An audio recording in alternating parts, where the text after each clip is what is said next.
All right. So I'm gonna let people come in. Let me sort everything.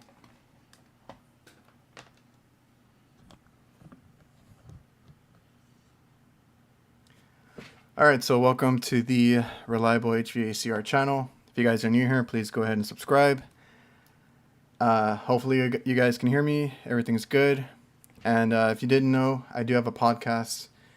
All the audio gets ripped from here, and it gets uploaded the next day to the podcast. So if you can't watch the whole thing, you can listen to it on a drive or something, and do it that way. So, like I said, I'm gonna wait for some people to come in, and we'll start talking. Let me get everything situated. Hey, Jonathan, what's up? Steve, sounds good. Awesome. Didn't have any difficulties this week. I think everything's good. So what is everybody up to on this Tuesday? It's fall. I know summer's, coming to an end basically. I don't know what you guys are doing in the meantime. It's no cool season for me all year round, so not a big difference. We did a lot of maintenance this past month, and then it just kind of switches over to less HVAC and more refrigeration. Araceli, what's up? How's everybody doing? Little Chingus and Big Picture, what's up, dude? We're just getting started, waiting for people to come in. Of course, if you guys have any questions, want to talk about anything, everything's up for discussion. I do a topic weekly just so we can get something going or something I can kind of keep on track with. And then from there, we just answer questions, talk in the chat, all that fun stuff. Catching up on maintenance and in between times. So for us, the one that I do have a contract with, they have a timeline. I can't start until it shows up in their app. They use an app called ZenPut. It's kind of like how they organize some of their calls and different things like maintenance. And when it shows up, I have like a month or two, and then I got to finish it by that time. I got a deadline.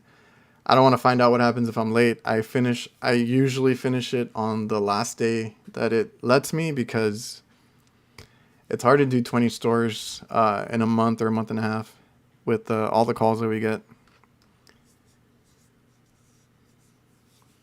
Oh, you have some contracts that are kind of like that? Yeah. So commercial wise, because I don't do residential, we have a few, I call them, I don't know, nationwide accounts or franchise accounts. They they all went digital, so they have us go on their own app or website to submit everything or check in and check out. Some of them it's because they got ripped off from previous companies, and they want you kind of to clock in and out to where they can see it and go back and look. So some people screw it up for everybody. And, from then on, we had to do, well, like I use Jobber to schedule my jobs, like maintenance, and then like invoicing and quotes. So when I do it there, I got to copy and paste it over to the commercial accounts, whatever they're using, like ZenPut.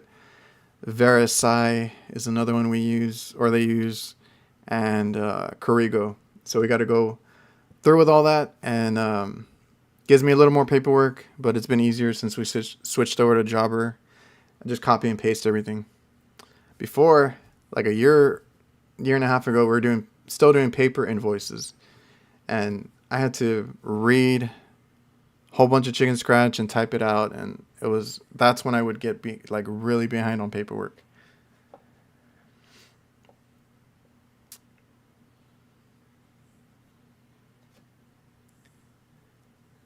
Araceli, do you work on train package units? All the time. Recently it's been more carrier because of the customers that we picked up. Train. One of my franchise customers, which is like 15 to 20 stores. All they have is Train. And then my other franchise, all they have is Carrier. So those are the two that we work on the most. I've had to install a couple of Dakin units. The ones we've installed haven't had any issues, but I've seen some ones that are not that old leaking. So I'm not looking forward to that if that happens to the ones that we installed. We've only installed like 2 or 3, but they were a different style. The other ones might have been older models, but I mostly work on Train. I'm comfortable with Train and Carrier. Those are the ones that we see a lot. I've seen a couple other ones, random ones here and there, but those are the main ones. And I mostly deal with package units. So the only split systems we see around here is really Goodman.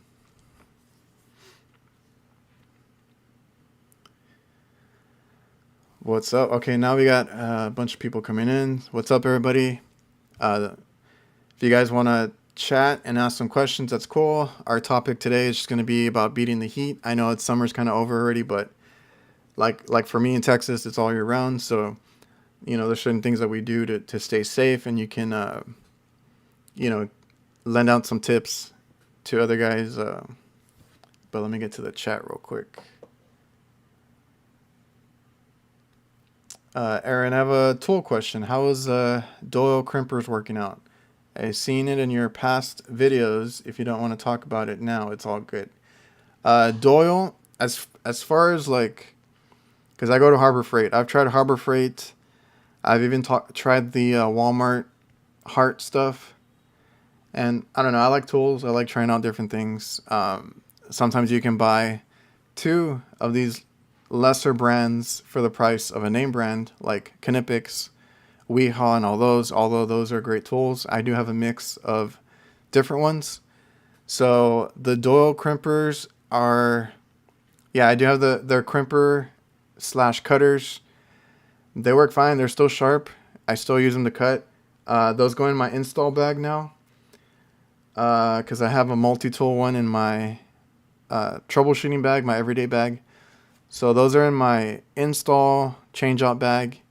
They work fine. I used to have them in my other bag, so I was using them more often, but they crimp well. They're just like the Klein version that they look like, just as well.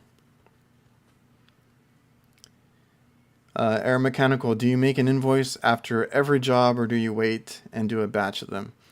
We're kind of required to do it at the job site. So I carry a printer with me. I have a really compact HP printer that I just hook up to my power inverter. So basically, I do it all on my phone. I was going to get a laptop. Or actually, I did get a laptop. I ended up selling it or giving it to my dad, I think. And I figured if I was going to be doing invoicing after each call, I would be on a laptop typing it out. But I actually prefer my phone. So Jobber has an app. And we just go through there, or I go through there, and I'll write it out. I already have everything preloaded with all the locations, because like I said, we're commercial. I don't have to input the address every time, so everything's preloaded. I have a lot of our common parts preloaded. Our labor prices, like overtime, all that stuff is preloaded for the guys, so they can just go in there and kind of pick out things and add it up. It adds it up for them. So like I said, I go in there after every call, pick out the location, pick out everything that I did, write a little note for them, telling them what we did. And then I just print it out for the ones that want it printed out, or from the app, email it, make a PDF, whatever I need to do, to get paid.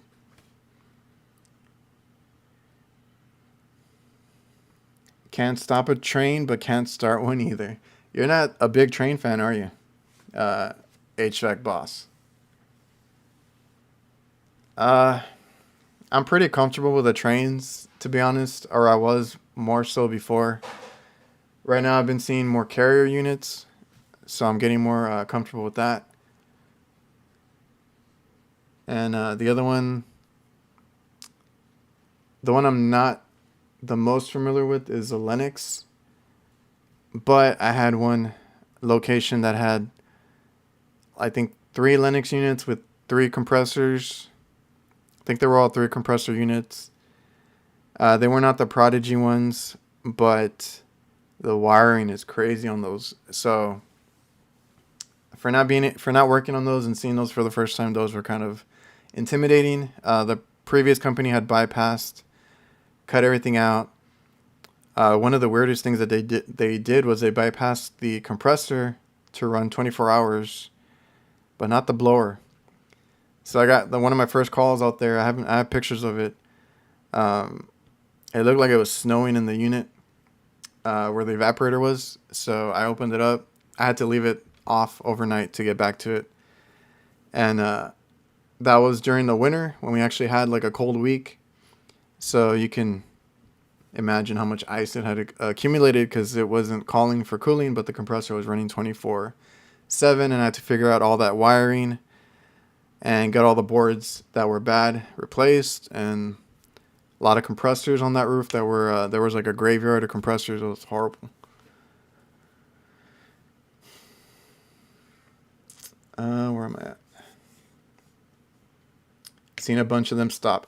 Lately on the trains, I've been seeing a lot of the blower wheels just cave in. They rust out, and we've replaced like 3 in a row already, or maybe 2 in a row and 1 a while back. But yeah, those I've been seeing that lately. The boards go bad sometimes. They're pretty simple to work on, in my opinion.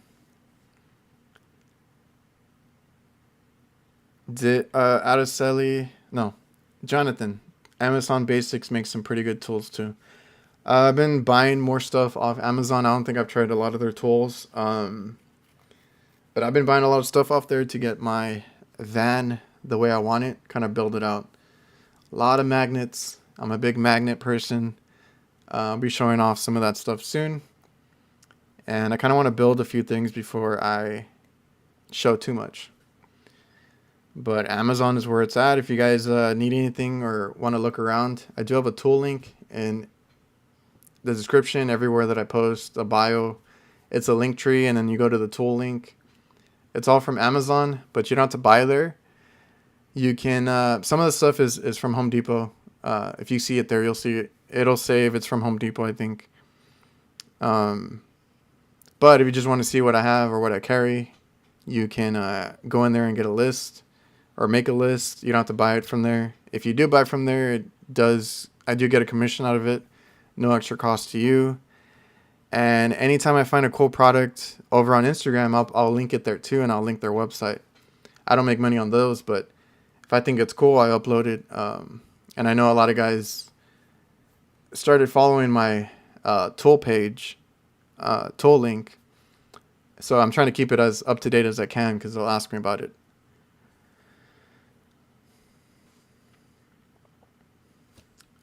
Someone asked me about Walmart. Did you work on a freezer at Walmart? Yeah. We take care of a restaurant inside of Walmart. So I don't work on the supermarket side. I don't do that stuff. So the freezer was for a fast food place inside. I don't remember. Honestly, I don't remember what the issue was. I think it was a contactor or something. So I do have, I think, one video on that. It's a fairly new restaurant. They tore out the McDonald's that was in there, and then another restaurant that we happened to service moved in, and we take care of them. But it's fairly new.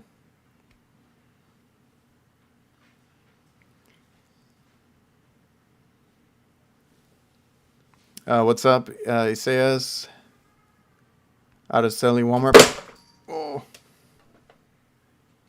Whoops.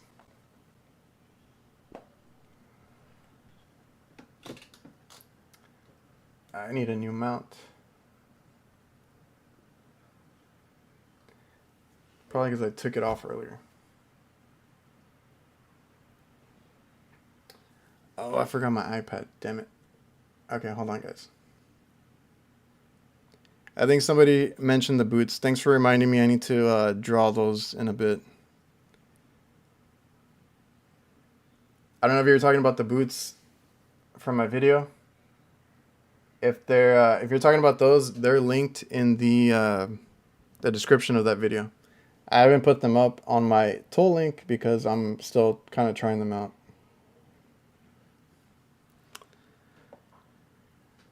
Uh, okay, where was I? Um, Hopefully that doesn't happen again. I've been considering getting a new stand for this thing. Okay. Walmart package units have octagon supply. Octagon supply? Tell me more. I don't, like I said, I don't do the supermarket stuff, so I don't know that side. It's just a restaurant in the building. So I do have to go to the roof, unfortunately. So I got to deal with that part of it. But when I go up there, it's just 2 little condensers that I work on. 24 years, you'd have the same feeling. Really does not like train. Understanding the reliatel control helps different than others. Yep. Everything's about controls nowadays. Not mechanical, or not so much mechanical anymore. TNZ Comfort Media, what's up? Trying to make sure that don't fall again. Juan, hi. What do you do if the customer asks for a discount after you fix a problem? Thanks from Fort Worth. Shout out to Fort Worth. You just gotta tell them that that's the price. Like, we do have to deal with that a lot. In my area, it's a low cost of living. I don't know about Fort Worth, yeah, but you're in Texas still, so you might understand. They don't want to pay. They don't want to pay full price. I've had customers, or I had one. He owned the IHOPs. We had the IHOPs when we started. We had the Denny's, restaurants like that. This guy was, I think he was like a millionaire or something. Like, he was from, I want to say he was from Pakistan or one of those in that area, like right around there. So this guy was here, living here in McAllen. And he had family down here and stuff. Like, we met a lot of them. We were good friends with him. Or my dad was, because he was the one that handled more of the customers at that time, because I had just started. The guy was rich, and he owned the IHOPs. Fought every invoice that was over like a couple $100. And my dad had to deal with it. Now, if he talked to one of the other guys, because we used to have more guys that were like my uncles, my dad's brothers. And my dad kind of let everybody handle themselves, If it escalated, then everybody would call my dad to go handle it. But yeah, he fought every invoice that he thought was too expensive, and we had to just stay calm and explain to them the price of materials, the amount of work that it takes.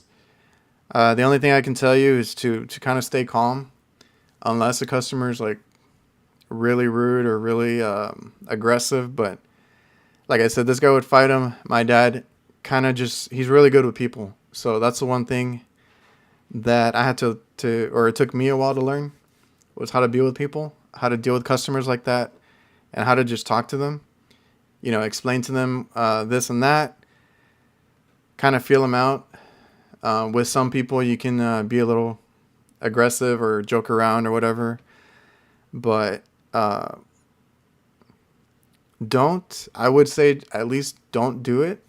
Don't start giving discounts unless you plan to, like unless you have a summer special or something that you're doing to get in more customers. Just because if you do it once, they're going to keep asking.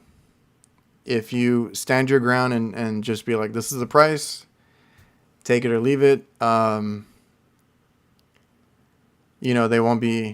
won't expect it every time. Now, there's a fine line And I kind of wanted to talk about this in the future. Maybe if there's a live stream I can do for like the business side of it. I don't know if I'm gonna do a video on it. I think it's better just in a chat like this.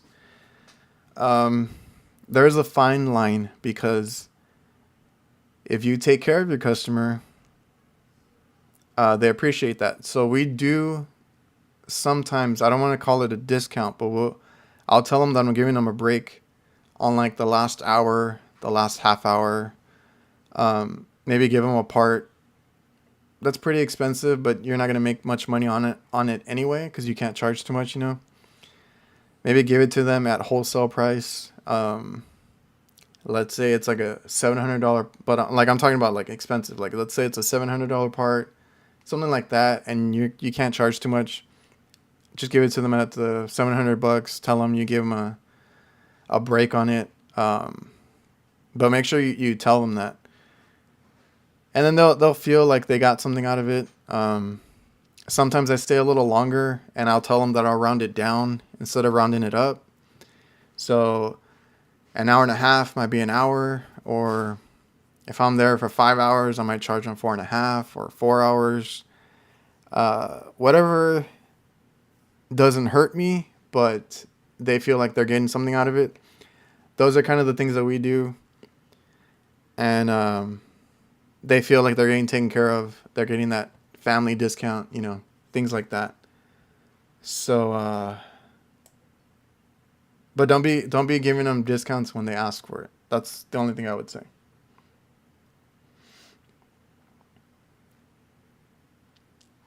Where am I at? All right, hey guys, new to the channel. Would like some feedback on the Fieldpiece SC680? Need to run another meter in addition to my smaller Fieldpiece. Well, I don't think you've said anything else. What meter are you running right now? I think that makes a big decision factor. I personally like their two bigger ones, so it's going to be the 480 and the 680, I think. If you have the smallest one, which, geez, I don't remember the numbers anymore. There's three. There's a small, medium, and then that one's the big one, the one with the swivel head.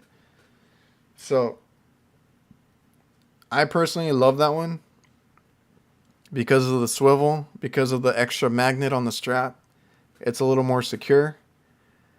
And the dual, well, the screen's bigger, and then the dual temperature reading, because I do a lot of temperature readings on refrigeration and HVAC. So I love the 680, but which one are you running right now?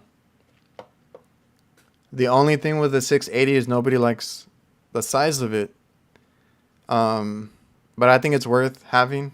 It's one that a lot of people go to.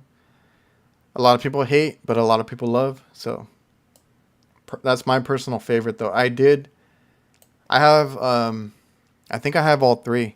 I had the smallest one, and then I had the middle, which I want to say is I think I have the 260. So the 260, and then I think I got the 480, and I loved it. So I was using those two, one in my bigger bag and one in my smaller bag. Then I partnered with Fieldpiece. They sent me out the 680, which I didn't think I was gonna like. I was like, yeah, I'll do a video on it. I ended up loving that one, and I put it in my everyday bag, and I put the 480 in my change-out bag for installations and stuff. Just because I use those two because I need like the 3-phase rotation check and all that too. So it's just real nice to use, even though it's a lot bigger.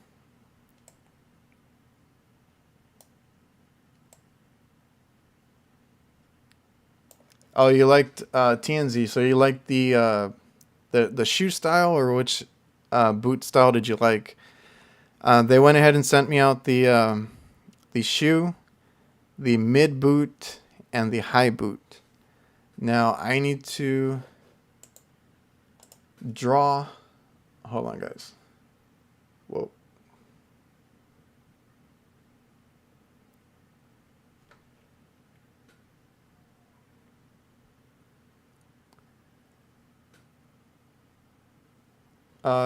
Yeah, I need to draw the winners. I'll probably do it at the end because right now I'm like struggling with this stand rope right here. All right, so hopefully now it doesn't fall because I freaking touched it. I liked the shoe style because I've tried those before. I have bad knees. I don't know if like how many of you saw that boot video. So in the video, they sent me out 3. I kept 1, which was a shoe style. Like I said, I have bad knees. I had a torn ACL. I have had multiple knee surgeries, so I'm better now because I've worked out more, but I needed something light. So I've tried those shoe style ones that are steel toe, but they're more like low cut, and those are really good for me. So those are the ones I'm trying out. The other 2 I am giving away. So I do have the entries for that. I just need to draw the winners and send those out. But I don't know, which one did you like? TNZ. The only thing I will say is I was daily driving the Bonanza Pro boots that were sent out to me on Instagram, I think. Those are like super comfortable. The only thing with the ones that I had from Amazon, the Andanda ones, the insole, it comes out though, but it's really thin. So I think what I'm going to do is go buy some inserts that are a little like cushiony or whatever. I don't normally buy them, but I'm going to throw them in, see if they make a bigger difference, because like they're good shoes, but they could be more comfortable. I think that's the only thing I would recommend with those inserts. But like I said, if I like them, I'm going to link them in the toe link, but for now they're in the description of that video. Or if I'm pretty sure they're in the description. If not, they're in the comment. I did leave a comment with the links.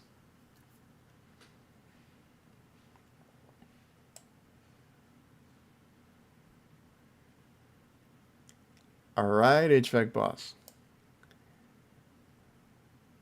What defines rich? Well, the guy was a millionaire. That's what I was talking about, dude. TNZ, I switched over to the SC480, and I'm enjoying it so far.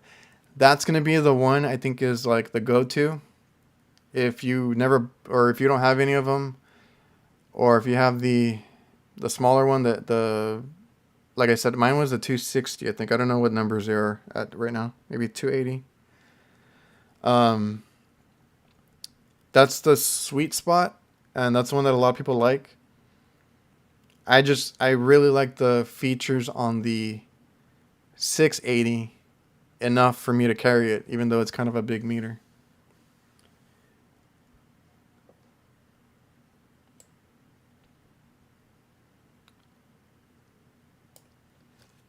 Can you, Richie Goodman, can you talk about home warranty rate, contract rate?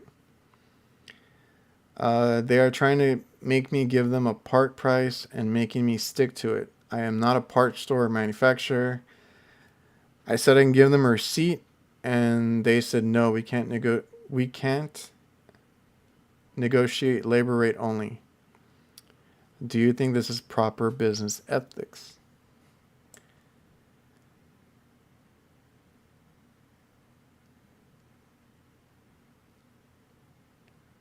Well, I don't think that's fair whatsoever. Giving you a part price to stick with. So you're dealing with the home warranty themselves? Like, they should know the parts change daily, the prices. You're doing a service to them, just giving them the receipt. I don't know. That's not a good situation. I don't deal with home warranty or even residential work, but that's not a good business. decision to me.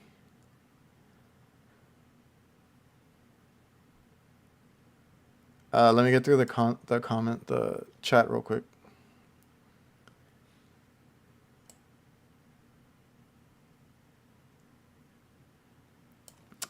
Steve, be fair and do good work. That's the main thing. You get what you pay for.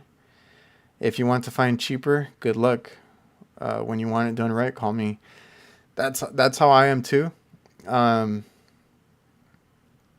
feel like I have that luxury now. Like when you start, like I think I mentioned this. I think I mentioned it in the video. I don't remember which one, but when you start like from the bottom, you might have to do things just to get paid, like take on the mom and pop shops. You're gonna have to charge cheap, but that's if you can't get work or you don't know how to start, or like I said, you're at the very bottom. But you also just can't be losing money or getting into the red like that, because it's going to be hard to get out of. We've had issues, we've had ups and downs, but that's one thing we had to learn, and it kind of took us a while to learn when to say no. So a customer can haggle all they want. If you're not making money, let them go. Like, and we feel more confident now, obviously being around for a while. We've been around since 2007, so that's going on 15 years. I will say though that everybody that we've told, like nowadays, like within the past five to, like the halfway mark, 5 to 7 years, every time we tell them no, go find somebody else, or just stand our ground, whatever, let them make their decision, they always call us back. Always. I just went back to a pizza place that it's a nation chain, a franchise here. And I was like, whoa, like, why are we at this location? Because I got sent out to it. I got dispatched to it. I haven't done work there in a year and a half. And they called us back. They have issues with other companies. We're kind of in the middle. We're not a super big company, so we're not super expensive, but we're like right in the middle. And I think our work is good or better than what we charge. So we had that one call us back. We've had a hospital that has changed management so many times, and then they tried a couple of companies and keep us there, and then they're like, okay, you're the better of the group that we found. We've had a couple of chains that have area managers for each, maybe like 3 sections, because we cover about 3 sections, because we go 2 hours each way. So let's say those two start complaining that we're taking too long to get to the call. The people above them kind of give them a reason, like, it's because we like them. They're as quick as they can be, and they get the work done. And they're like, no, we'll try somebody local. We got called back to all of them. So we had 20 stores, got dwindled down to like 5 or 8, back up to 20 again.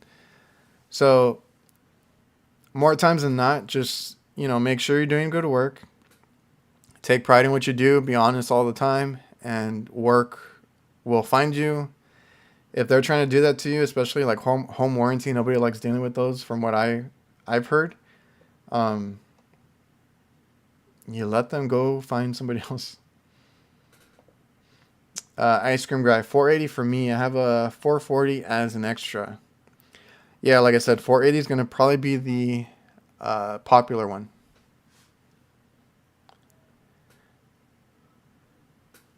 Oh, I don't know how to say your name. Larby. Thank you. Your video helped me a lot. Appreciate the shout out. It's crazy when you guys tell me, the things that help you out, the videos. I don't claim to be a teacher or anything like that, but if just me posting about what I'm doing helps anybody, that's great. The ones that trip me out are the ones that show my videos at their workplace. I guess the owners or the management have videos playing before they go out there. That's a trip. You have to make money too. Parts get marked up. That's how things work. Steve, that's the one thing that they drilled into us at my school. So I went to college for HVAC. I have a associate's degree. Um, when I went, half of the guys, half of the instructors were owners, half the other half were working for a school or something like that in the HVAC division. So the owners like drilled in us about parts, and they're like, don't forget, parts is part of the business. You have the right to upcharge. Now, don't go crazy or don't go out of the standard, I guess. Um, but we mark up. I don't know. I think Curtis over on HVAC guy, I know he posts a lot, so I don't know. I don't even know if you can find it, but he did a video about how to charge. I was debating if to do one too, but I hate when we can't do that because I do have a couple of commercial accounts, and one of them was IHOP. We don't have IHOP anymore. They have so much money that if they go to a supply house will sell them whatever they want, and they have the right to buy their own equipment. So that one, I don't mind if a customer buys their own package unit or anything like that, and then have us install it. Perfectly fine. Kitchen equipment we'll put in if they buy it. Same thing. But I got really mad when that person, IHOP, as rich as that guy was, started to try to buy all the parts. Contactors, like thermostats, like little things. And I'm like, you're taking money out of my pocket. So we had just started. So whatever, we put up with it. And then we finally were stable enough to where we could be like, you know what, forget it. And we had our differences. Funny enough, they did call us back twice, but we have not worked with them again. They're still the same way. They want to buy everything, or they want everything at wholesale price. And for somebody who disputes every invoice, we were not going to make money on the labor either. So that was an issue. But yeah, in this business, you have every right to upcharge. That is a part of how you make money. You cannot give out things for free or at a loss, or like even at a break even. So you cannot give them the wholesale price. You need to make sure you're upcharging at least something. Make sure you have money. Maybe charge it. Like if you're starting out, maybe charge it to where you can buy two of them of whatever part, like thermostats, contactors, anything electrical like that. That maybe it's like $100. We'll charge like 200. Buy two, have one for stock. It's paid for. Things like that. So yeah, so I get really upset. There was a one that we're doing right now. It's a fast food chain, and they tried to do the same thing, but they knew it wasn't going to work. So then they tried to make us do quotes for every little call. If I go out there and on a no cool and it just needed a thermostat, it just needed some wiring repair, like something simple where I'm like in and out. They wanted a quote. I could not do it. And I was like, y'all are not understanding. Like, I have to charge to go out there. It's going to cost you more because I have to charge a minimum to go out there. And then I got to go back with the part. So we're charging you twice the labor if you're making us go out there just to check it, get approved for it, and then go back and repair it. So sometimes you got to deal with some really dumb things that customers do. I don't do residential, so if you guys have experience with that, I'm sure that's a whole other beast. Because in commercial, they're kind of the same way. They're trying to nickel and dime you sometimes, unless you have a good, really good relationship where they trust you enough and they can let you do what you want. Which we've had those, and those are awesome. But you know, sometimes the big chains are just as cheap and stingy. Please make other contractors aware so we can break the racial wealth gap.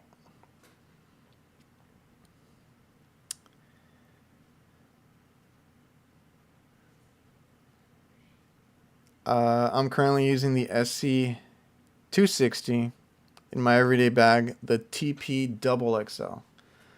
You run inspections and service calls. That's the one that I had. Very happy with it, just to check electrical, check some amperage. It has the continuity and microfarads and all that, so that's a good meter too. I have that one. I don't think that one has wireless, or I don't remember if it does, because that was another reason that I got a new meter. And then, like I said, I did the field piece video, so I got the 680 out of that, and I ended up loving it, so I kept that one as my everyday.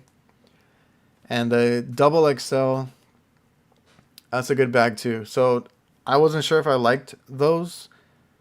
I think my brother has the TP XL, and I ended up getting the LC just because I wanted it as small as possible for what I do. So really loving those bags with the hard bottom, because I work in kitchens. I work on, you know, sometimes the roof is wet. You want to put your tools down. The hard bottom is a really good feature. 680 is just bigger with a few more options. Don't mind the size, but that's the biggest complaint. I hear it all the time. So when I did my video on it, and anytime I post with it, everybody's like, that's not it. I don't like the size and this and that. And I'm like, I don't know. I love it. Yeah, I love it. The bigger display with the dual temp reading is cool. You want to check some temp splits or something like that, that's a really easy way to do it. And then the swivel clamp is really cool when you're checking something and you want to, you know, have a visual of it without having to get a weird angle on it. So that's just my choice.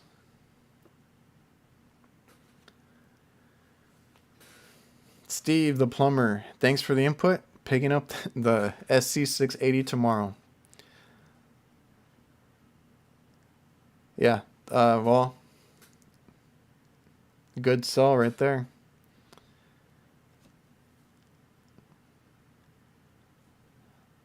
Now, Vester, what's up?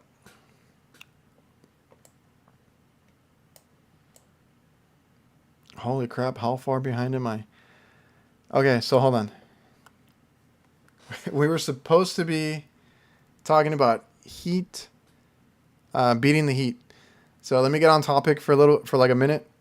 I don't know what you guys do. I know the summer's already getting over with. I still deal with it being in Texas. We have no cool all season. So, like what I have, I do the arm sleeves. I don't know if you guys have seen them. I'm glad that I'm starting to see a lot of people doing that now. It wasn't really something I saw a lot of before, but like I'm more into the HVAC social media now, so now I'm seeing more people anyway. But that's just something I did. I'm not saying I'm the first one to do it or anything, but it's a really cool thing to do if you're out in the sun a lot. So I picked mine up from SA Fishing. If you guys go to my tool link, I do have them linked. I lost my solid black one, so I'm kind of mad about that.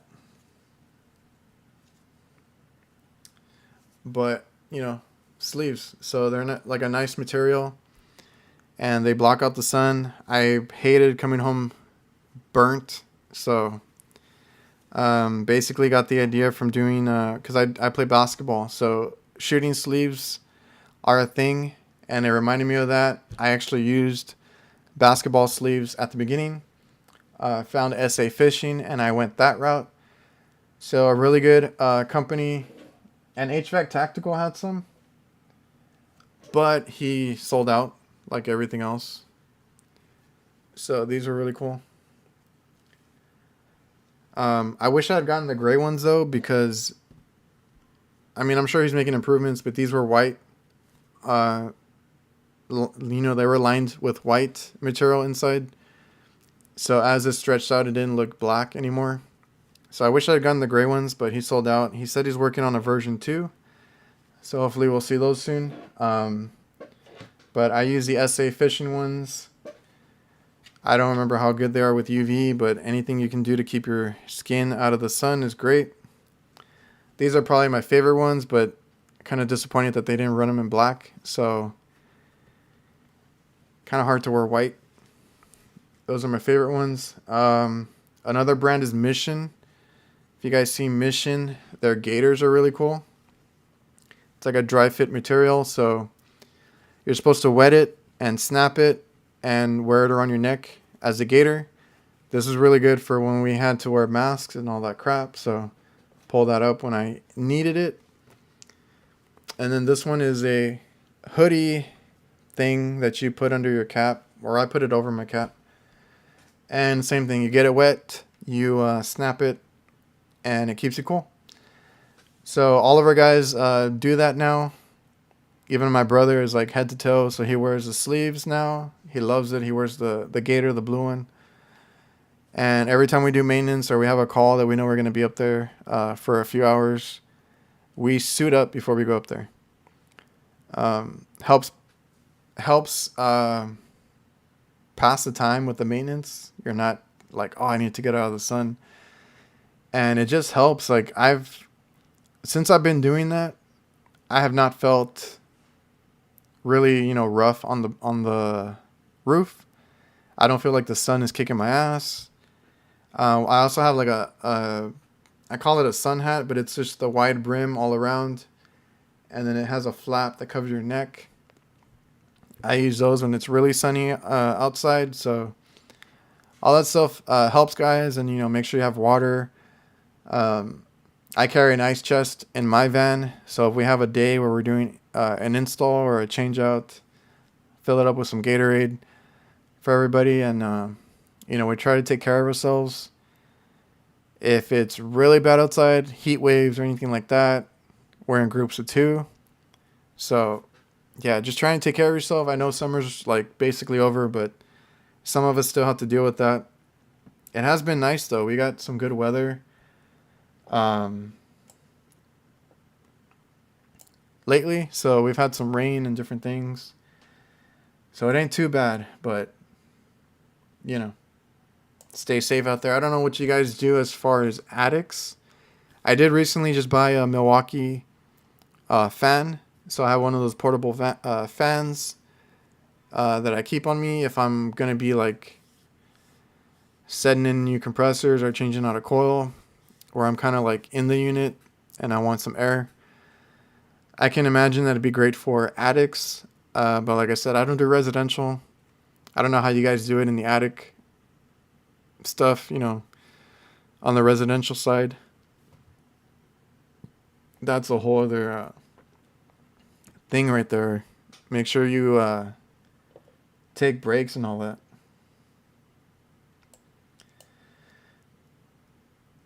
All right, so now it's going to take me a while to catch up with the chat. You guys are awesome. Make sure you guys hit the like button. Drop a like. Appreciate everybody who's here. Man, these live streams have been great. Just chatting with you guys. Love everybody that, comes through and watches this now or watches it later. I leave them up. And like I said, the audio gets ripped. So if you missed the video, the live stream, you can actually go right now on Spotify and Apple Podcast and stream it on your drive or whatever. Listen to what we're talking about. I try to answer everybody's questions. And And we do have a topic every week. So I have a few more scheduled. And then I'm going to start needing you all's opinions on what topics you guys want to talk about. So, but I think for now we're good. Now let me see where I was.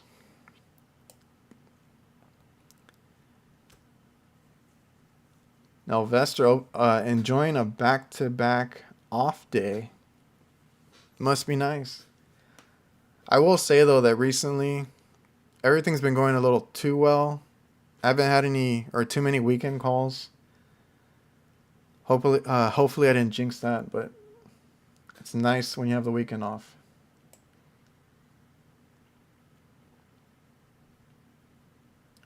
Let nothing go.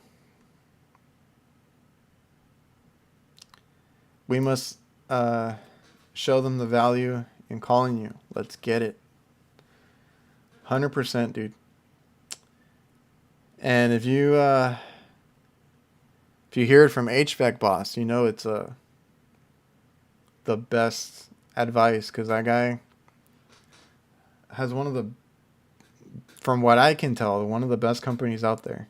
He's doing big things over there in Cali, and it's cool to see. Make yourself valuable. Yeah. You got to know your worth. Even if you have to raise your prices, we had to do that a couple years ago with our labor. I always hated what we charge. I still think we're slightly under what we should be. But my dad had that mentality when he started to go in cheap and, make your money where you can. And I kept telling him, like, we're too cheap. Finally got him to raise it a few years ago, or it's been a while now. But you got to know your worth. A lot of customers will understand if you just talk to them. So just make sure you talk to them, explain everything, and be honest. Be very confident when speaking with your customer. Yeah, you have to be assertive and just explain and be honest.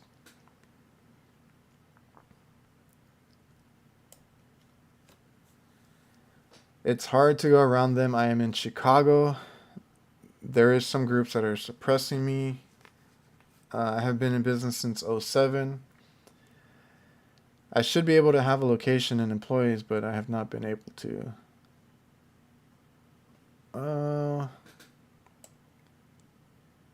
What do you think I'm doing wrong? Yeah, so make sure you hit up HVAC boss.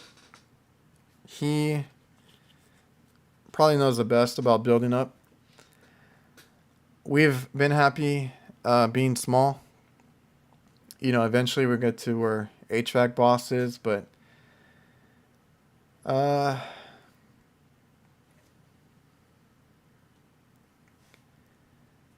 you have to, everybody starts somewhere. So like I said, we started with mom and pop shops.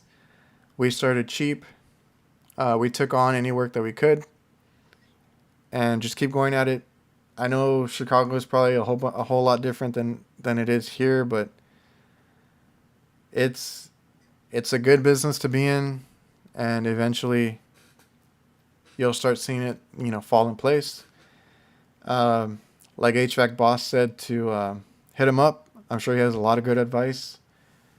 And yeah, just keep doing what you're doing.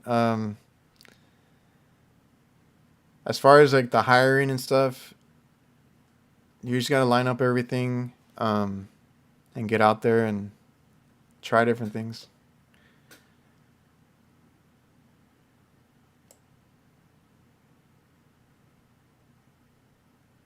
So I guess he sells waffles for what he buys them for. Oh, that was one of my things with him. I'm like, dude, do you sell?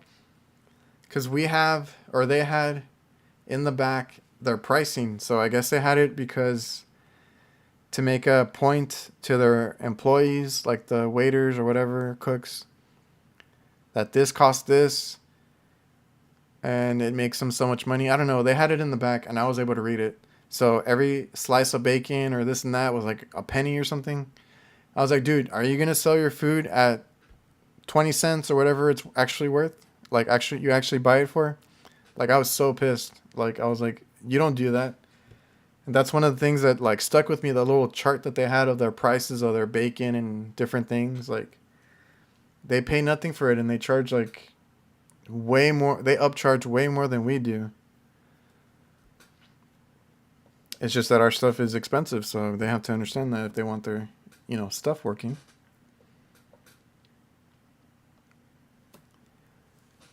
ML33, enjoying your content. Keep going. Thank you guys, or thank you. And I appreciate everybody here. 4.9 thousand subscribers.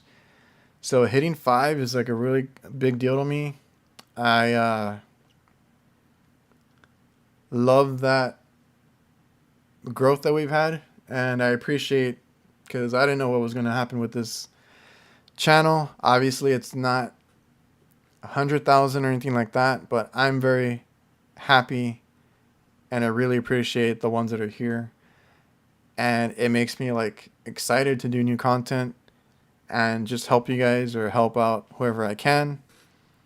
All the people that I've just chatted with through email or through Instagram messages, all that stuff. I try to be available, so if you guys ever need anything, just hit me up. And it's really cool just seeing how other guys are doing HVAC in different parts of the world and stuff. And as long as you guys, keep watching, I'll keep putting out content. And I've always been pretty comfortable in showing everything, so if I mess up, it's in there. If I don't know something, I'll be like, asking you guys if you guys have opinions or anything like that. So, appreciate it. Jonathan, IHOP and Westlaco always leaking water through the diffuser vents. Been like that for the past year. We solved some of those problems. Have you checked their, well, for one, what do they have it set to? I had so many arguments with those managers setting those things to like 50, 60 at night. I'm like, dude, don't do that. I can't remember Westlaco off the top of my head. That one had really bad walk-ins that we were about. I think that's the one that we were about to like change out, and that's right before we had, the fallout, and we didn't do them anymore. I think we put an AC unit in that one. Is it everywhere? Is it in the dining only? The issue that we had with some of those was a makeup air on the unit itself. If they weren't set correctly, if they were all the way, or they were open too much. I don't remember what it was exactly. Like, I don't do HVAC, or I'm not as good as I am as I am in refrigeration, but we had that problem, and we had to compensate on the makeup air. That was the issue that we had. And after we did that, we didn't have any more vents leaking water, like condensation.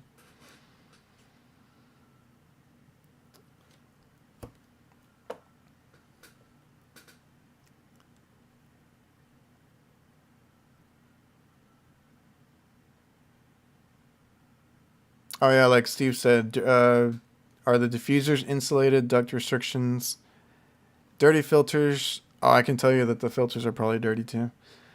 They never changed them. And the diffusers might not be insulated. But like I said, we've had issues with the makeup air. Nobody ever has their makeup air working, and nobody has economizers hooked up. So we've had that issue since we're dealing with kitchens. Makeup air, you got to look at that sometimes.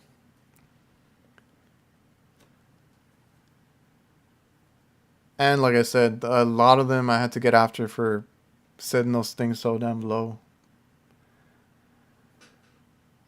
I would go or drive by and I see all the windows condensating like so bad because they had it so cold in there.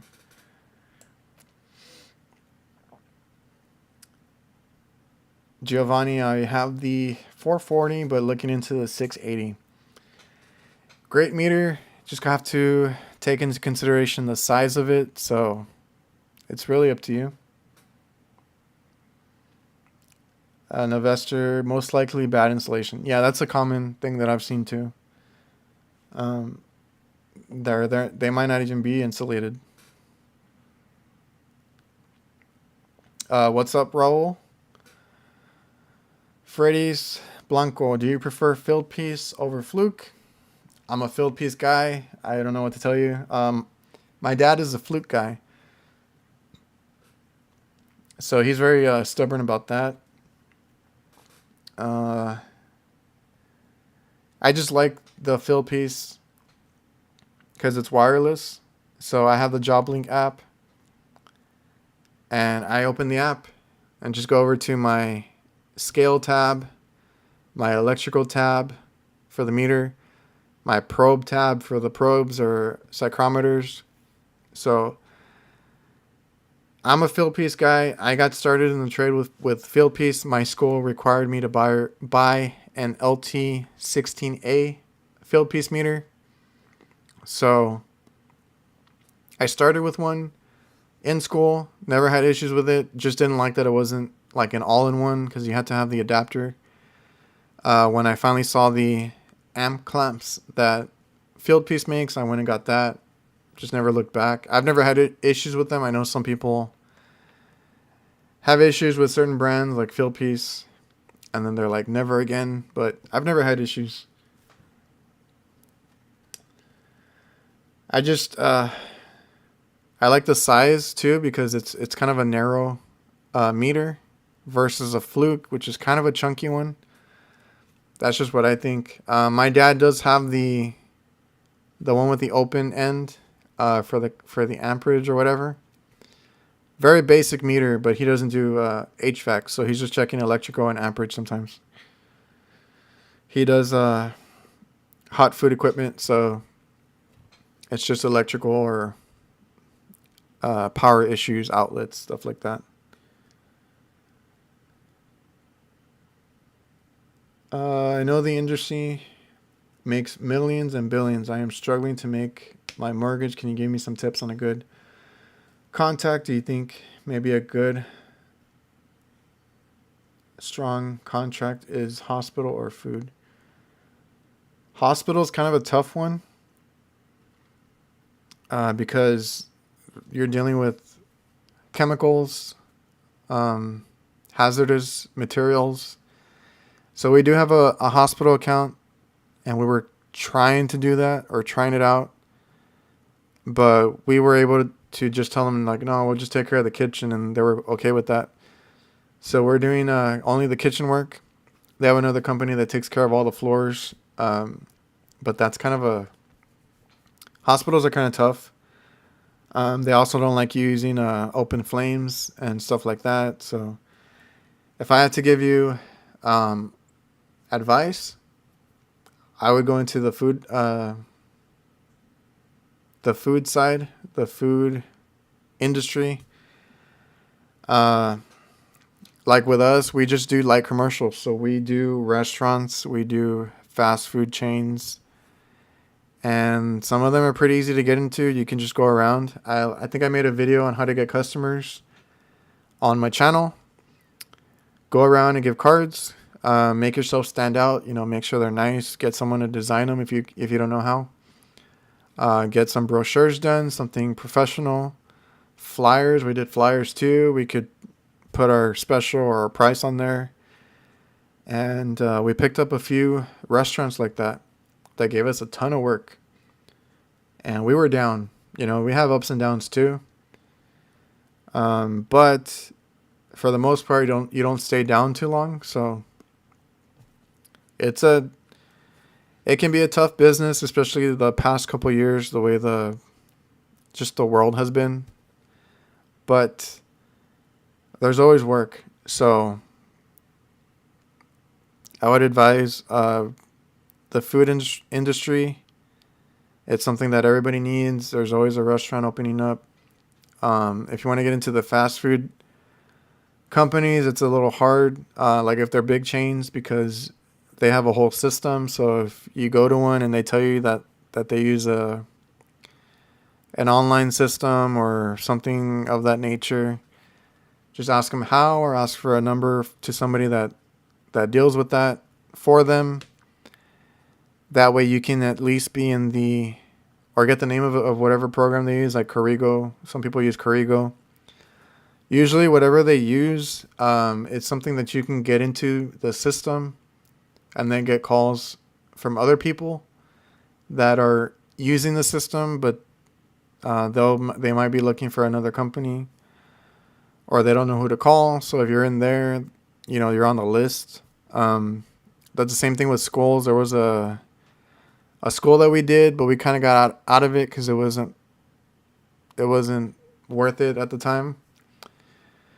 But they went to like a similar thing where you had to be in the system to be called. And we just asked them what it was, try to find out as much information as we could, applied for everything, try to get into the system, and then just be ready, to get called or whatever. And that's how we did that. I don't know where you're from. I want to go to Texas. Can you employ me?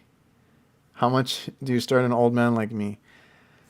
We're not looking to hire, unfortunately. If I could help you, I would. I get a lot of people that ask me if they can come work for us, but yeah, we're not looking to hire right now. I'm sorry. We're a small company. We have enough work for us, but we're mostly family. It's my brother and my dad and a couple other guys.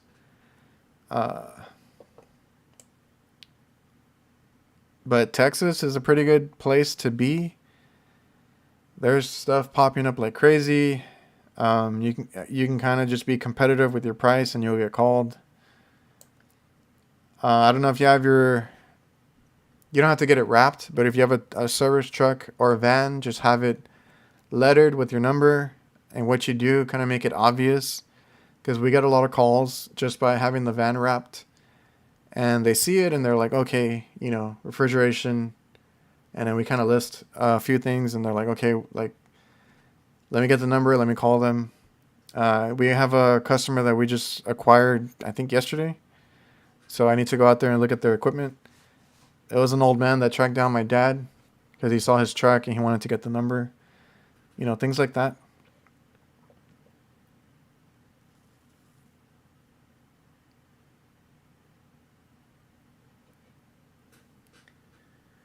All right, guys, hold on.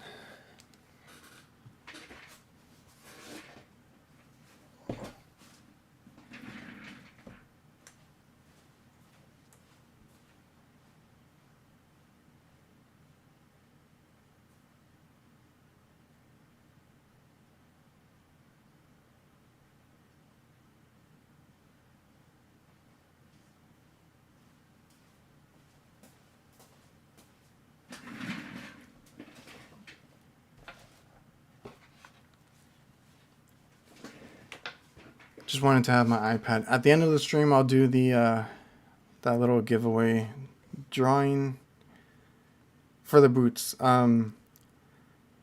This week I'm doing a video on a gas leak detector. So if you guys see that video, it's gonna have a giveaway as well, and then there's gonna be a giveaway on the Instagram also.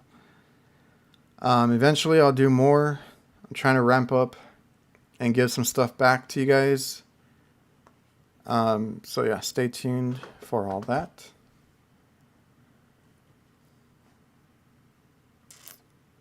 Let's see. Have you tried the testo probes or gauges? I had the probes. I'm gonna have that as a topic maybe next week. They turned to keep it simple. They turned on in my bag really easy because the button sticks out a lot, and if you just tap it, it turns on. So they turned on a lot. They were dying a lot on me. There were certain features that I preferred on the field piece. Like, I don't know if Steve is still in here. Everything HVACR, he's like, how did I not know that? If you double tap the field piece probe when it's on, it bypasses the auto shut off. So that's another thing I liked, because every time I walked away and I took a break, but I wanted to leave my probes on the system, I'd have to go back if they turned off, right? And it sucked. You came down, got a drink from a hot roof, or a weird, access, and then you're trying to check it on your phone because it's wireless. It should be the main reason you have those, and you can't because they shut off. So the field piece ones, you can bypass it. You just when you have them on, you double tap it. It flashes red at you, and then it'll stay on, so you don't have that issue.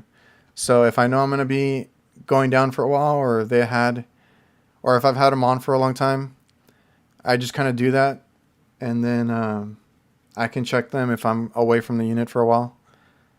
Like if we're starting it up, I just need to see the pressures and how that's running after a while. Then that's a cool feature. Also, the button doesn't stick out, so it doesn't really get pressed in the bag. So like I never had an issue where they turned on by themselves.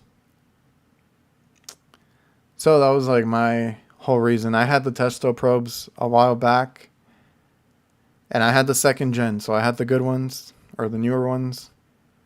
So I just preferred field piece, and then like I like the field piece JobLink app, and that's why. And that's kind of why I sold the Testo ones, bought the field piece ones, and then never looked back. I ended up getting, the psychrometer, the wireless. You get the wireless clamps with the set. So then those wireless clamps work with your S-Man if you have the S-Man manifold, and then everything just works great. So I have the what do you call it? I have the scale too. Like I have everything that just works in that JobLink app, and I just switch over tabs, and that's great. So, that's my thing. And then now Fieldpiece kind of sponsors the channel, so kind of still going down that path of getting my Fieldpiece stuff built up.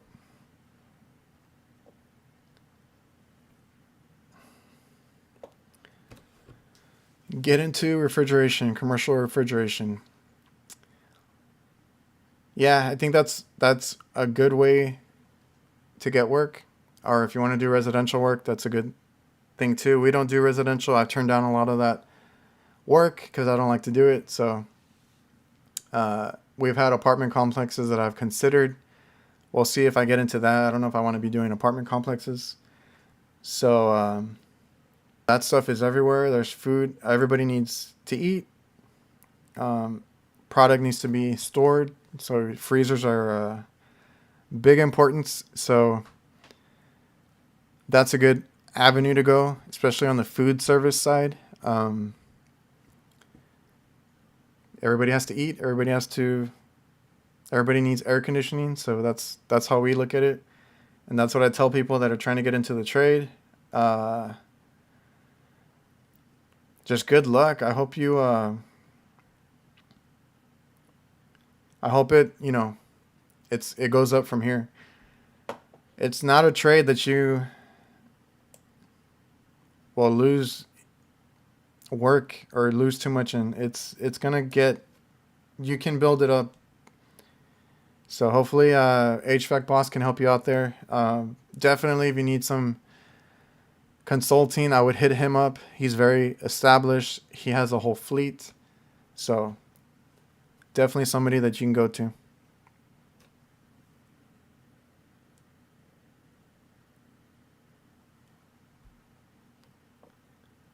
And 40 is not old. I'm almost there. So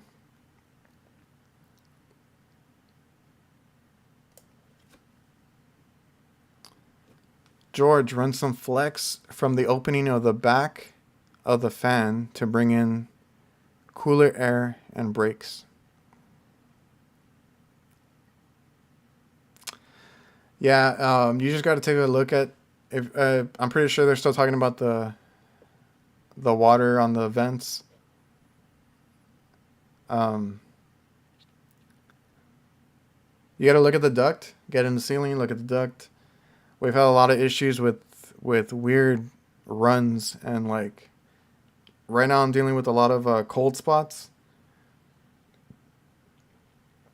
So the one today, I had to explain to the manager that because they're in like a plaza.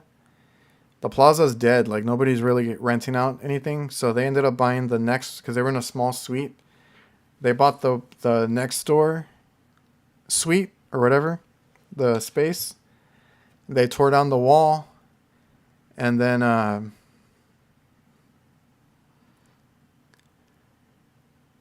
they extended the place. So when they extended that part, for some reason there's no ACs in on the roof. So the only ACs up there are for my customer that has two on one side, and then when they extended it, they added a new AC. When they added it, for some reason they ran the thermostat to where the other thermostats were on the opposite side of the building by their office. So I got a call today or late yesterday or something, but I went today, and they're like, hey, because that area that they added is a dining, because they didn't have dining before. It was a pizza place. And they're like, hey, the dining is getting really cold. Like it's in the 60s, and we have it set to 70 something, and it never shuts off. So I go there, and I've already seen this a few times. So I went to go ask where the thermostats are. They're all lined up in the hallway on the other side of the building. And I'm like, okay, for the other two ACs, this is okay, because the returns are not too far from there, because the ACs are just, back to back for this building that kind of runs long ways. And I'm like, I had to explain to him, that new AC that you guys got, I don't know why they didn't run it down straight, the thermostat. There is a wall there that we're going to try and use, but they ran it with the other ones. I guess you guys, I don't know if you guys wanted it all together. They should have, if they were going to do that, they should have at least ran a sensor, and they didn't. So I was like, we have two options here. We can run you a sensor, but it's going to take a while because it's a long run. Or we can just drop down some thermostat wire from the roof. It's pretty easy to get to. And then kind of go down and fish it down through this little divider wall that's not really doing anything. Can mount you a thermostat there, and it can read the room. Because like this, it's never going to turn off. It's always going to say that it's like 75, because that's what the other ones are set to. Or actually, they're set to 72 for some reason. So if those are off for a while, this one goes up, and it just never satisfies. And I'm like, it's going to be like that because of the way they installed it. And I'll also get to correct on this one the kind of thermostat they use, because they ran a one stage. Everybody always puts, especially this customer, I know the company that goes there because they still call them, but they recently said they're going to stop again because they were trying them out, I guess, for the ones that are too far from us. I always tell them I'll be there in a couple hours, or I'll be there in the morning, and then they call somebody else. And they're the ones that are putting in these single stage thermostats. And I'm like, what are you doing? It's a two-stage unit. I go up on the roof, and it's bypassed. They have a jumper from Y1 to Y2, and I was like, that's not helping you either. So I have like 3 stores that I need to take care of like that. Another one is the same way. And I think on that one, we're going to run a sensor because it's easier. But I went on the roof, and the compressors are just like sweating and sweating. They're getting like mildew, and they're turning green. We do maintenance, and I always have to clean them like really good. And they never complained about it before. But I guess somebody dropped it down to 70 and it got really cold. And I'm like, you know what? Let's just put a sensor in, take care of it, because they put a thermostat in the back. It's a single stage thermostat. So your two compressors are coming on no matter what. And then it's controlling an area that is unoccupied because they don't really have people that eat there. And it's getting way too cold. So we're going to have to do that. And then we've had places that have hot spots, so I have to relocate vents, things like that. I don't know, like, I've been told in the comments before, they're like, you know what, a professional designed it. It should be working to whatever they specified, but I've had to go in and correct a lot of this stuff. So, and what I do works. It helps, you know, when we relocate the vents, close off some of the vents because they're cooling places that don't need to be cooled. So we're having to deal with that. And then, like I said, they have the 2 stages bypass. The compressors are just coming on full force. A whole bunch of issues there. Freddy's Blanco, union or non-union? I'm not in a union, so I don't know if you guys have experience with that.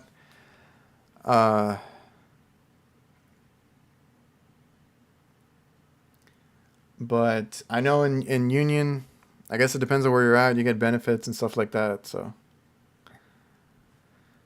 we work for ourselves and we just do our own thing. Yeah, Steve, thanks. Make sure to drop a like. Helps the video get out. But like I said, I appreciate everybody here. We got quite a few viewers in here. As long as you guys keep stopping in, I'll keep doing these live streams. And they start screwing up things. Like right now, I would love to go around and put all the thermostats that we need to have 2-stage cooling, but that would cost an arm and a leg. So whenever I have a call that I can do it, I'll do it. I'll correct the problem. I'll put a 2-stage thermostat in there. And also the voltage tap. I've been trying to share it on my like Instagram, and I think I've done a video on it, or I've mentioned it in my videos on YouTube. Remember to check your transformer taps. So when you're installing it, I mean, that's your that's your install, right? When you're putting a new unit in, you should know what voltage you have.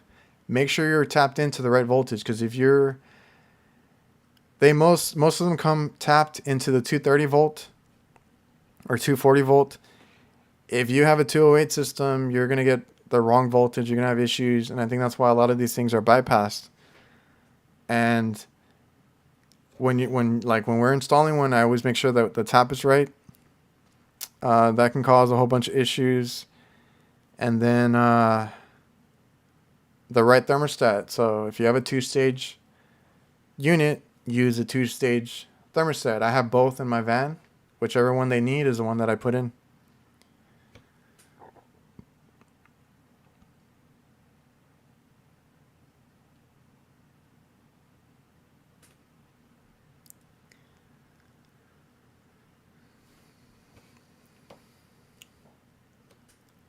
I would be happy to do a live stream with you.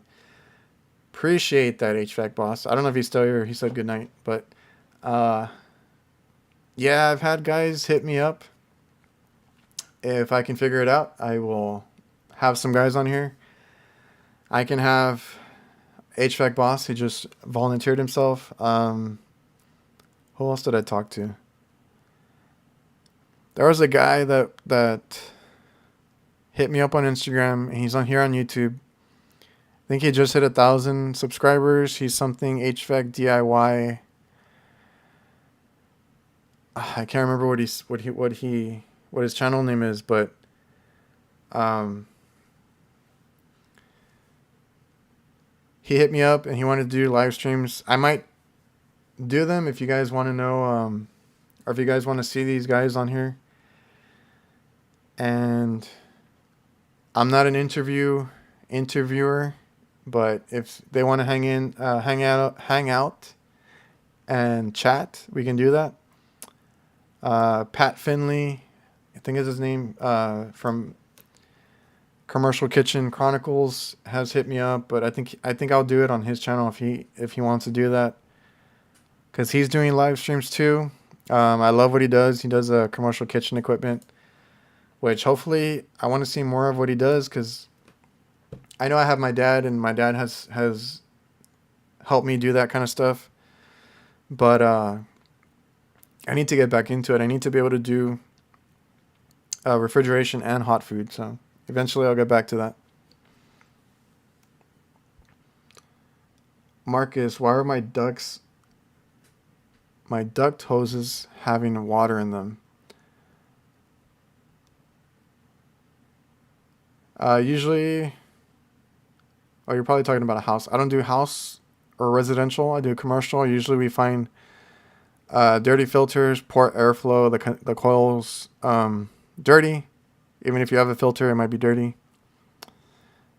Drains clogged up. It could be a bunch of things. What kind of tools do you use, and how do you feel about the M12 line? I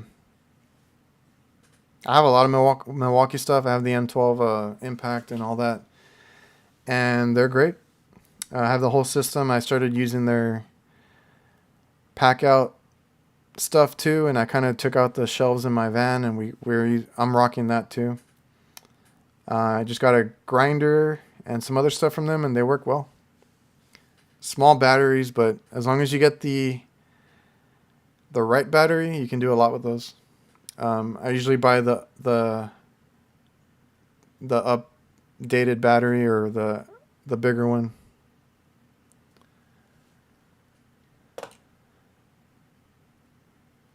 Where are we?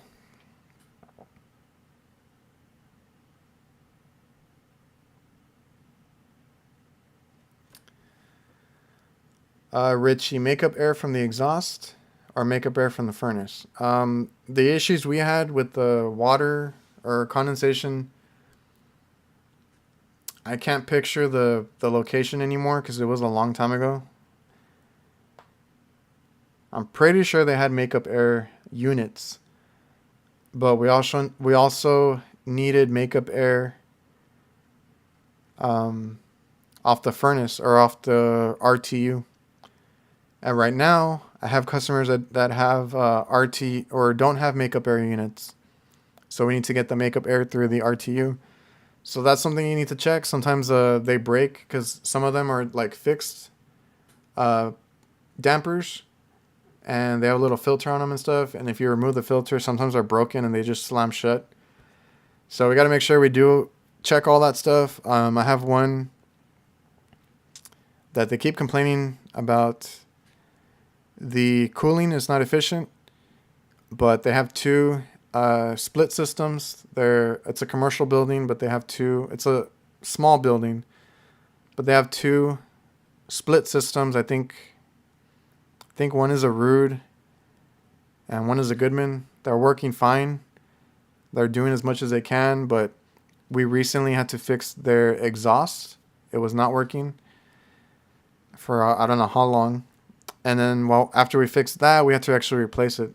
Not fix it, but after we replaced that, that's all that was approved. And I'm like, hey, your makeup air is not working either. It fell apart. Of course, these are from the locations, like the ones I'm talking about right now, is by the beach. So all of it just rusted out. They have to change equipment every now and then, just because of that issue from the salt water. And they keep telling me, because I have to go for maintenance and stuff, and I'm like, well, whenever you get that makeup air unit, a lot of this will be fixed. They also have a a negative pressure in the building. So if you see that, it's also depends on if everything's balanced. Usually it's a makeup air that's out, or the unit needs the damper adjusted or economizer or whatever. We don't deal with a lot of economizers. They're usually like fixed dampers. So they keep telling me, and I keep telling them, like, whenever they approve the makeup air, we'll get all that fixed out or sorted out. And balance, you gotta balance your building. Can you show off the pack out setup? I'm working up to a kind of a van tour. If you go to my TikTok, there's a bunch of videos on the pack outs individually. I have not shown them kind of like together and how I put them or how I organize them. So I'll have that soon, and it'll be kind of a van tour type of deal.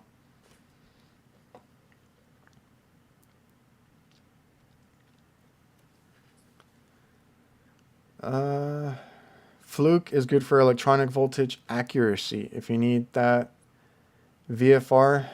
Field piece is good for quick and HVAC.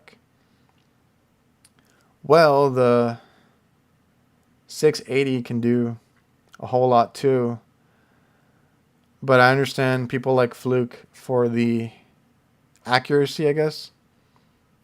And maybe that's why my dad likes it so much, because he's a Fluke guy. But field piece, I've never had issues with them. And you know, they work really well for what I do. I am starting to see a lot of like DC and the variable stuff, so we'll see how it holds up. How do you keep your techs busy in the winter? Most of them do hot food, so that never dies down. They're going to be doing cooking equipment the whole year round, because that's inevitable. There's always a fryer or something down. As far as us on the HVAC side,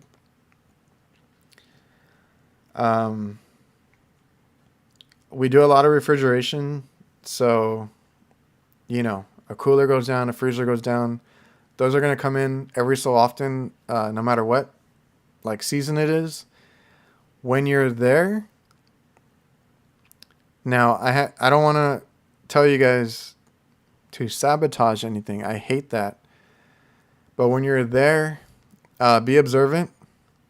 See what else could need some fixing, like some doors. If they need maintenance, if they need some coil cleanings, kind of sell them on that kind of stuff when you're there. Talk to the customer, the manager, or whoever is in charge, and just be like, hey, like, how's everything doing? How's everything running? Is there any questions you have? Is there anything that you want me to take a look at or you've been thinking about? And, you know, try and give yourself some more calls. That's how we do it. Sometimes I avoid talking to them too long, or avoid talking to them, because then they'll want you to fix a whole bunch of stuff. But if you ask, they'll give you some work. That's how we keep busy. Like, if winter comes around and for whatever reason it does slow down, anything that I've been kind of putting off, we'll get to it. Stuff that takes a little longer, like cleaning, taking apart units, proper cleanings, like on ice machines, or, well, they don't have us on maintenance, so ice machines, walk-ins that, like, I don't know if you guys have worked on center mounted evaporators, the ones that are on the ceiling, they're kind of flat. The motors are on the bottom, but they spin up, so the air goes up through the fan and out through the sides. Those, they never know that they are dirty, because because they work reversed. So all the dirt and lint is actually inside behind the motors. So on those, I could be like, you know what? We'll take a day and clean a few, or go around and cleaning them, telling them or showing them pictures. Um, and that's another thing when you're on a roof. Look around too. You might see some drains that need to be redone. I see a lot of drains that are like broken and ripped out, kind of just thrown there. Offer to do them. Um, there's a whole bunch of things you can do. It's gonna be more like preventive maintenance type of stuff, or like cleaning up some stuff, getting into just offering some type of work like that. But just talk to the customers, see what they've been having issues with, if they need anything else.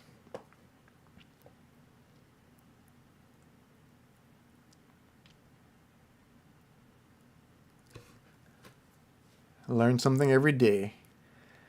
Well, Steve, if you had read the manual, RTFM, I almost left you that comment just like that, but it's in the manual. But I was researching these things when I had my testos, because I was like, I don't know if I want them. I was debating on getting the field piece, so I kind of researched the whole field piece thing and trying to see how they worked.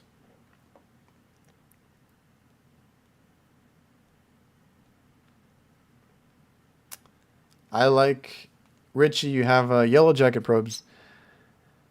I have not. There is a guy, Robert, with the PE HVAC over on Instagram that works with yellow jackets, so he's always showing off um, their stuff, and they look interesting. They're pretty small from what I can tell. I did go up to them at the AHR. Kind of went through and looked at the stuff. It looks interesting. Like it looks really cool. Or they don't look as nice as the other ones, but it looks like they function well, and they have a lot of different probes and things. And I don't know. Maybe eventually we'll try those out.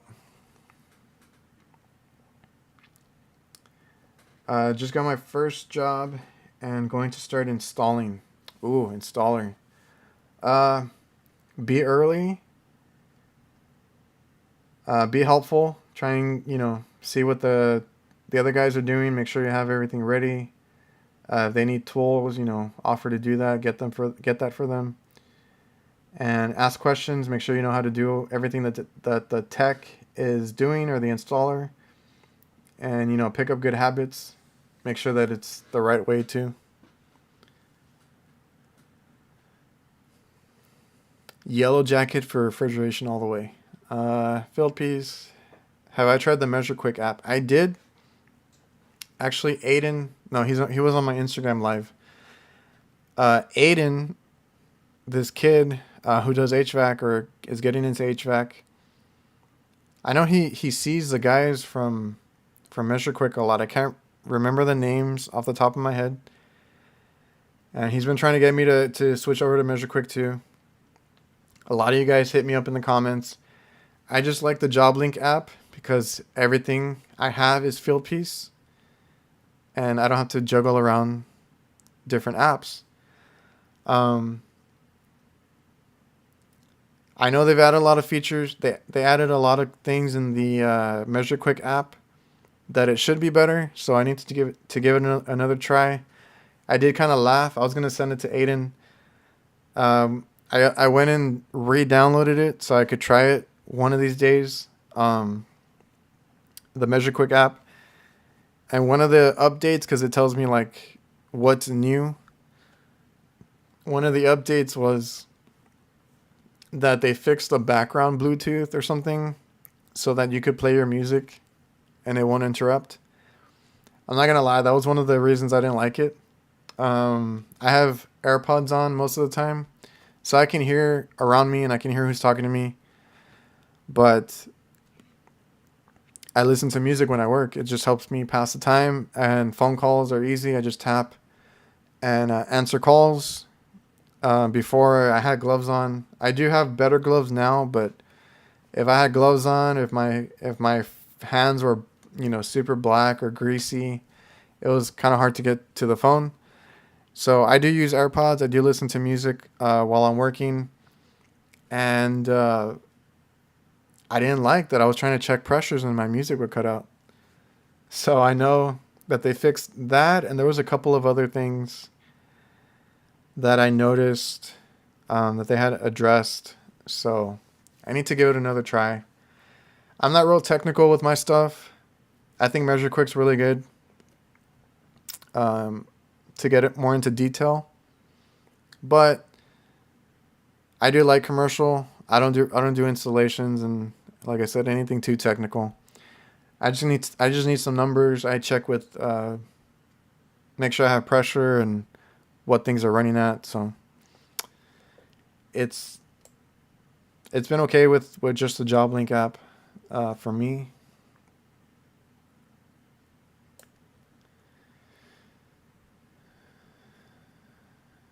Rich, yeah, I like commercial too, but I have to work with residential. I am a pro with walk-in coolers and freezers. I love me some walk-in coolers and freezers. That's my preferred choice of work.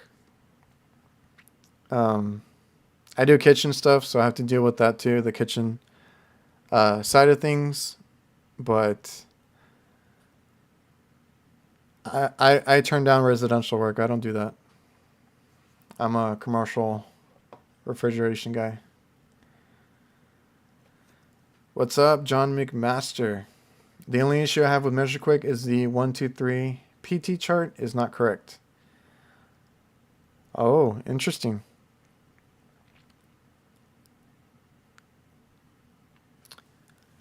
Yeah, like man, that would suck if you didn't know that the PT chart wasn't right because you're just kind of relying on the app.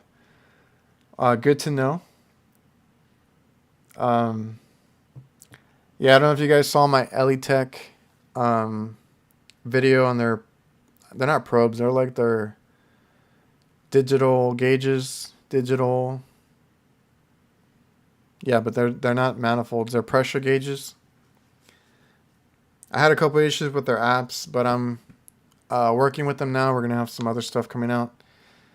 Hopefully, they address some of the stuff that I found in that video with the app. I don't think those work with MeasureQuick though, but they have good. Elitech has good products. That's why I'm gonna work with them. I am testing a new product for them. I don't know if it came out yet, so we'll see when I get the okay to post that video. And I'll give MeasureQuick a try soon.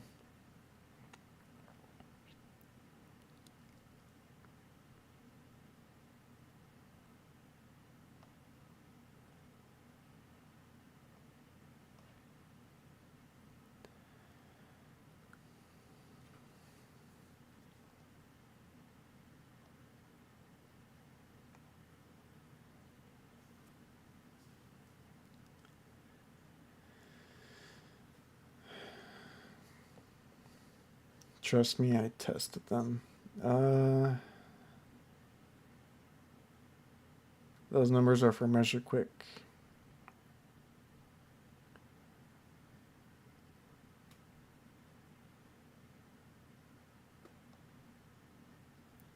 So you were comparing the saturation on MeasureQuick with a paper chart.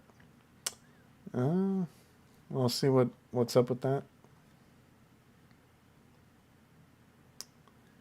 When you need to know the voltage number close to accuracy, fluke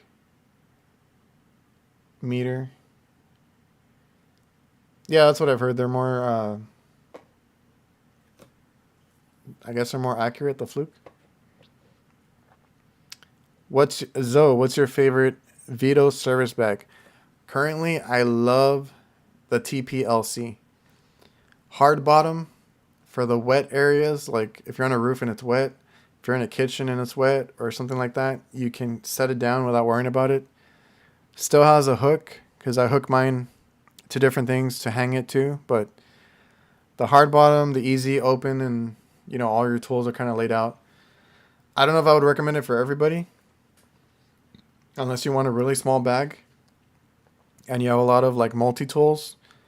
Because I do like the Klein that has the needle nose and the wire stripper and the crimper, so I don't have to carry individual ones.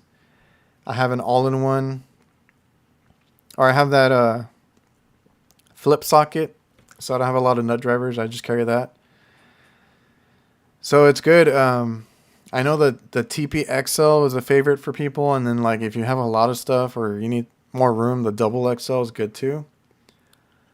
I love the MB2 and the MB3 if you don't have a lot of tools that you need to organize. So it's all preference. Like I needed the hard bottom for kitchens mostly, because when I'm on a roof, if it's strapped to me, it's not a big deal. And then if I hang it on something, it's not a big deal. I have a magnet that I hang stuff on, like tool bags. So the MB2 and the MB3 were great. And I really wanted a hard bottom bag. And I like that the TPLC also has the back compartment that can fit my clamps. And I also stick a UEI folding thermometer in there, and everything fits great so far. I haven't like overpacked it yet.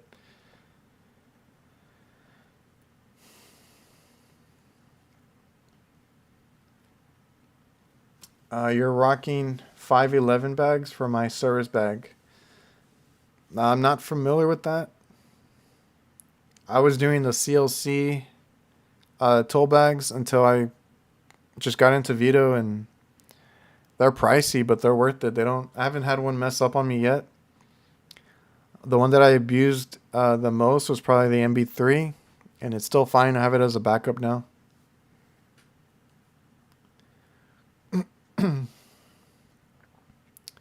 Never use Measure Quick, only JobLink app. Which is fine. If you guys have a whole bunch of field piece stuff, that's great.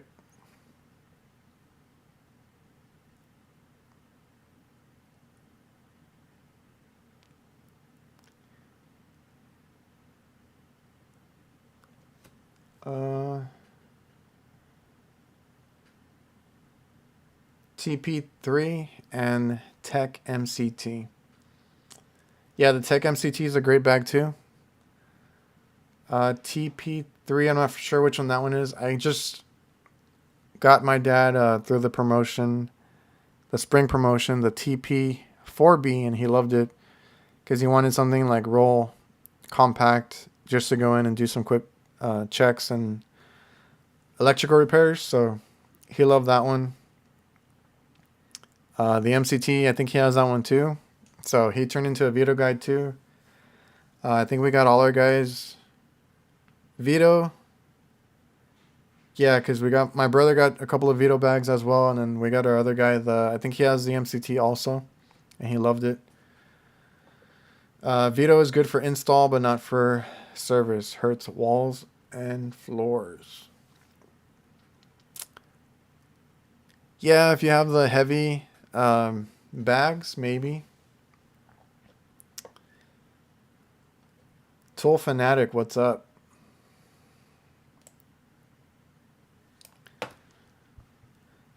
All right, Steve and John peaced out.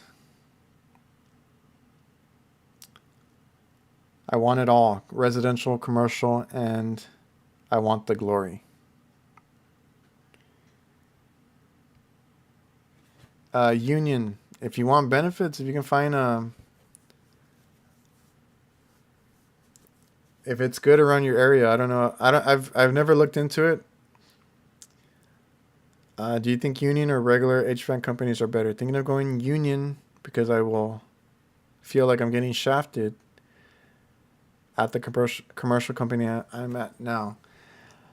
Yeah, that's a thin line. If you don't have any good commercial companies out there, then it's something you might want to look into. We work for ourselves, and I I mean, I know some of the companies around here, there's good ones and there's bad ones. So if you do work for a company around your area, just, kind of feel them out during the interview, or, if they're trying to recruit you, talk to them, see how they are. Ask around too. You can ask around. Some of the companies around here don't have good reputations and everybody knows it. So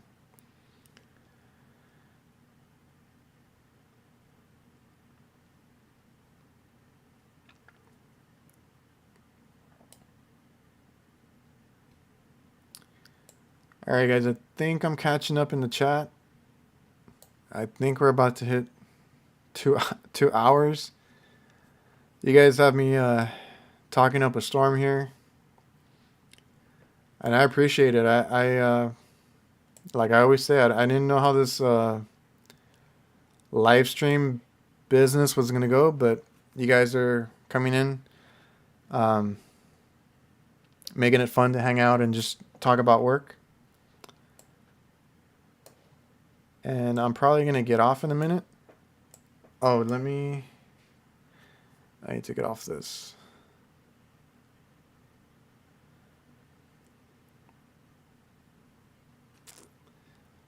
Okay. I do need to draw names for the boots that I was giving away.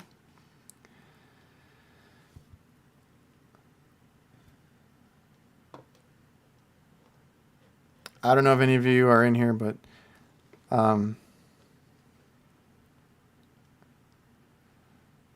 need to find I have them written down.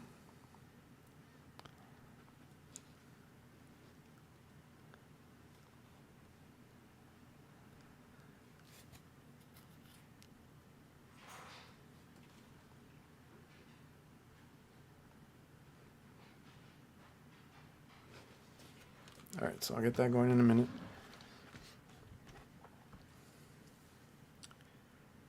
How's the Funko collection? I don't know, can you guys even see it? It's mostly like superhero stuff. There's a Flash and Reverse Flash from the TV show. Venom and Carnage are some of my favorites. So I don't collect a lot, but I have a few there.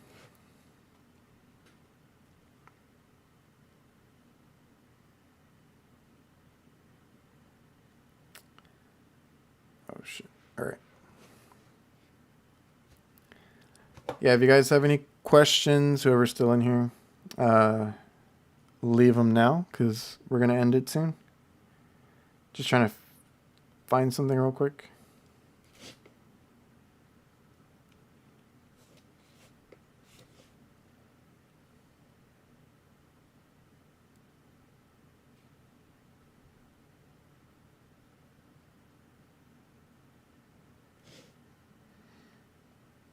All right, so I'm just going to do this random picker here so that I have video proof, and I'll reach out to them, or I'll have them reach out to me. So I just wrote down their usernames. LED Handyman. I don't think I saw him in here today. He comes into the live stream a lot. He won a pair of boots. If you guys didn't see my last week video, I reviewed some boots, and now I am picking a couple of winners, and then we'll do it one more time.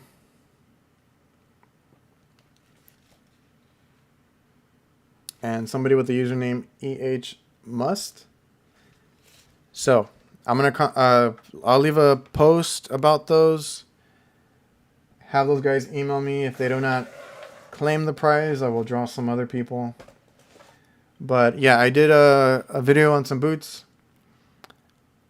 I'm trying to do more giveaways in the future if you guys are interested in that type of stuff.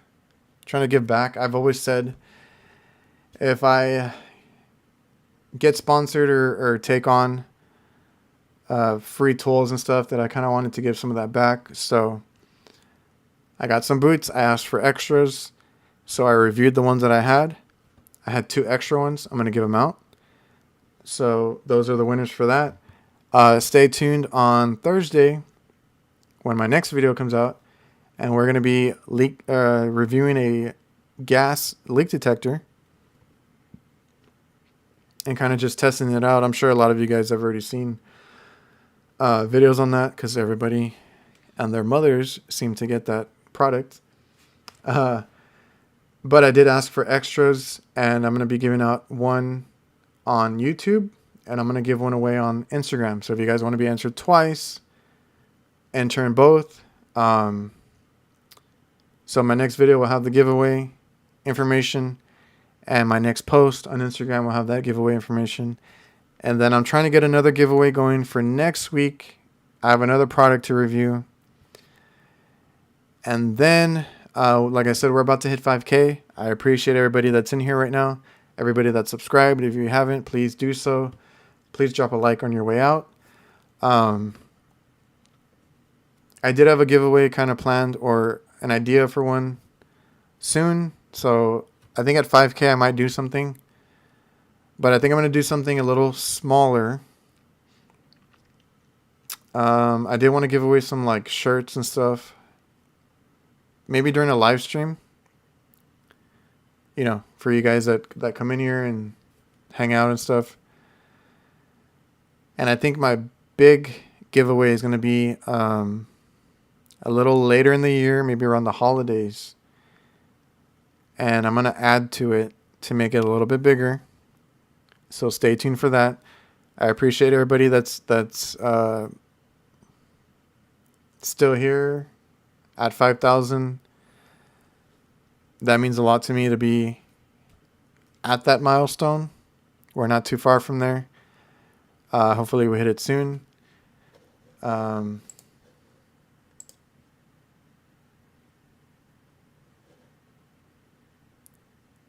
yeah, guys, so stay tuned. If you guys have no other questions, hey, Frankie, appreciate it. If you guys have no other questions or anything to say, we're here at 2 hours. I think I'm going to cut it. And yeah, see you guys.